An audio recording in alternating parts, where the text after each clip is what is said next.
Good evening, morning, late night, or whenever it is you prefer to watch videos like this. Right now I'm going to show you how to make one of my favorite dishes. I call it taco casserole. You can call it whatever you want. It's not really a casserole because I cook it in a cast iron skillet. It's more of a one skillet type kind of thing that doesn't require a whole lot of preparation or a whole lot of spread. And it's this right here, which I cook.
Alright, so the spinach that I'm putting on here, you notice it's big, chunky, some of it's smaller than the other, none of it's uniform, and some of it even has holes. Believe it or not, it is actually okay. Sorry. I had to wait for the clock to finish timing. It is actually okay for the vegetables and the fruits we eat to have imperfections in them. These holes that are in my spinach leaves are from the creatures that have been feasting on them in the garden. So this is garden spinach, and it is the best spinach there is. Tastes awesome. So now that this is going, you see how the spinach is wilting nicely, and it's just creating a uniform top for the goodness. We're going to take mozzarella and cheddar cheese. The cheeses you choose for this are up to you. I chose mozzarella and cheddar because that's what Scott and I like. You can use all mozzarella or all cheddar. I don't like mozzarella. Well, let me rephrase it. I do like mozzarella. I just prefer cheddar, and Scott just prefers mozzarella. So it's Alright, so, and as I said, this is mozzarella, this is cheddar, and I'm just going to take my spoon and sprinkle this on here. By now you all know that I don't use exact measurements. This comes out, I have learned that these bowls, when you put dry stuff in them, like cheese or black olives or cilantro or anything like that, it comes out to about a cup when it's filled up to about like this. And that's just because I've used these cups a few times. So I'm just going to sprinkle that. That a little bit of nice coverage. And I'm adding water a little bit at a time to keep this from burning and to create steam, because steam is what you need to get all of this to kind of melt together. So I'm going to let that melt, and in the meantime, I'm going to go ahead and add my black olives. I'm going to start in the center and move out like I would do on a pizza. Or I guess I could have used my bowls and just sprinkled them on, but we've already started this, so make sure these are all. I'm going to take this avocado and put it on here, but I kind of need both hands to do that, so I'm going to do that in just a second. And this is what we have. So I'm going to take the cilantro and put it on.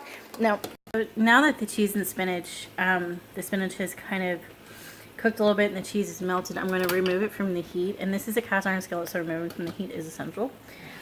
Because the thing to remember about cast irons is that they will continue to cook your food for a few minutes after they've been removed from heat, because they're cast iron and because heat is dispersed around them evenly. I'm gonna add just a little bit more water just to the top.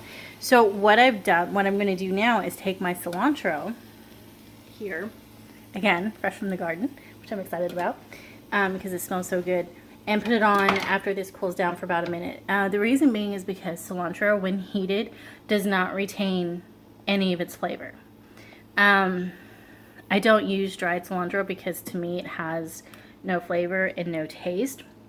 I only ever use fresh cilantro. Again, because once it's heated, it begins to lose flavor very rapidly.